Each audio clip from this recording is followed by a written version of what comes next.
Hey folks, this is Mike Antile at Sailfish Solar, Martin County Solar. I just wanted to give everybody just a little bit of an update as to some of the things you might have been hearing about the net metering changes possibly in Florida.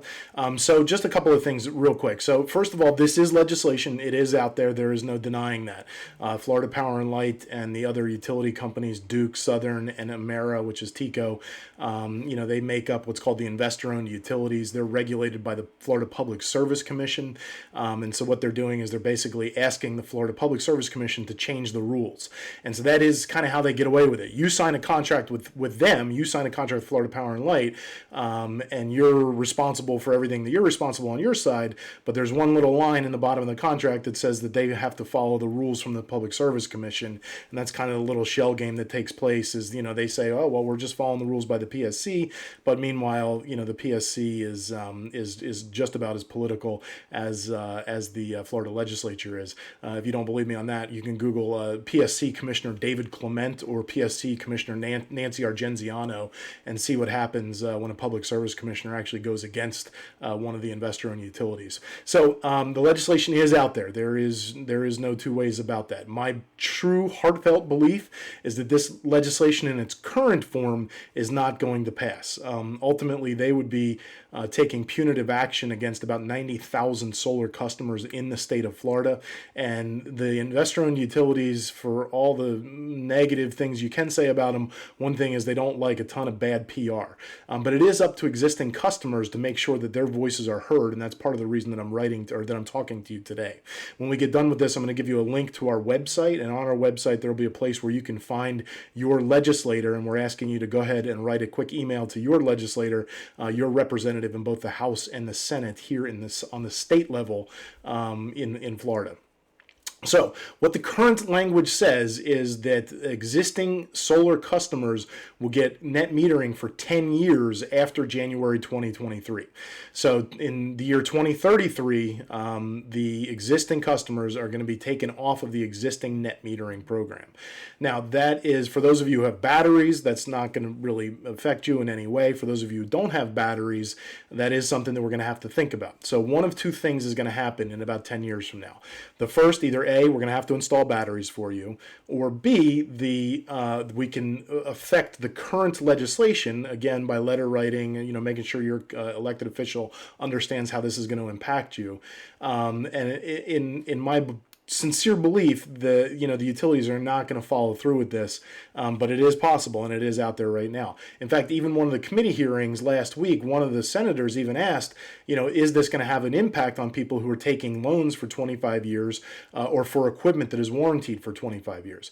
Now, how the bill sponsor and everybody that's supporting this wasn't, and everybody in that committee for that matter, wasn't lucidly crystal clear on that impact. How they weren't clear on that impact, to me is stunning, if not a little bit irresponsible. But nevertheless, I believe that this is a change that can be made this legislative session. So all the news that you're reading, it is true. There is going to be an impact. In the future, for future customers, this is really going to have an impact. Basically, anybody who doesn't have a solar system installed by the end of this year is going to be facing, at bare minimum, a change in net metering under what we currently have today, or at maximum, it could be an outright elimination of net metering. I think it'll be somewhere in the middle where basically you'll end up having like a step down. Maybe this year it's 11 cents, and then anybody who signs up, in 2024 will get 8 cents or whatever the case is. Hopefully that's the logical course that the Public Service Commission will take, but that is yet to be determined. So yes, the legislation is out there. Yes, it is something we're concerned with. We want you to go ahead and take action today by writing to your legislator and telling them that you signed a contract with Florida Power and Light, and that you should be entitled to remain, with your net metering rate design through the 25 years at minimum, which your system is warranted to produce power for. So we're going to make another video on kind of the flaws, if you will, in the arguments for net metering, because that's the other thing is there's so much misinformation is being put forth in this bill. They're claiming that non-solar customers are subsidizing solar customers. They're claiming that we need to have this kind of fair, even, level playing field.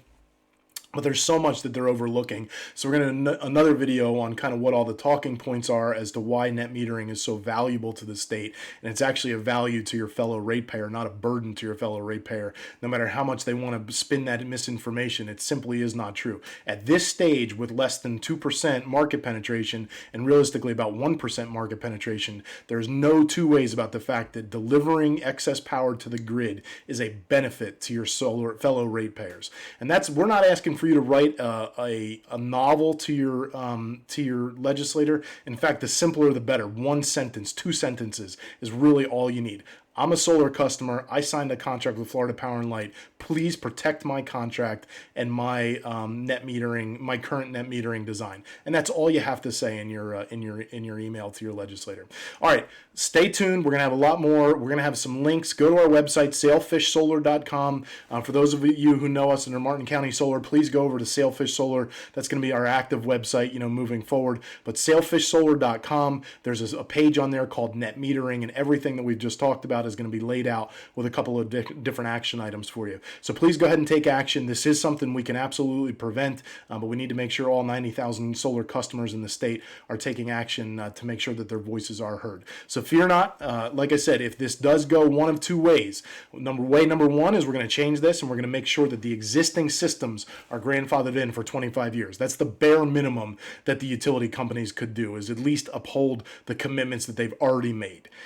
Secondly, if they choose to go against those commitments and be punitive towards the existing solar customers, then in 10 years from now we can talk about batteries, and hopefully they'll be cheaper by then, and we'll have some more battery options that we can talk about with you. All right, that's it for now. I wanted to give you an update. Please stay tuned. Certainly the next time we have an update, we'll let you know. I'm on the board of several nonprofits.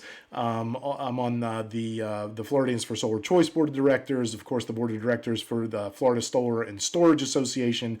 I'm no longer on the board of FLACIA, which is ultimately kind of the trade association that, no offense to them, was kind of asleep at the wheel to allow all this to happen in the first place. But that's okay. We're not pointing fingers. We're going to move forward, and we're all going to work together to make sure that we can protect net metering. Okay, folks, that's all for now. Please take a look at what you can do to write to your legislator on our website, sailfishsolar.com, and we're going to work together, and I'll keep you posted the next time we hear something. All right, we'll talk soon. Thank you.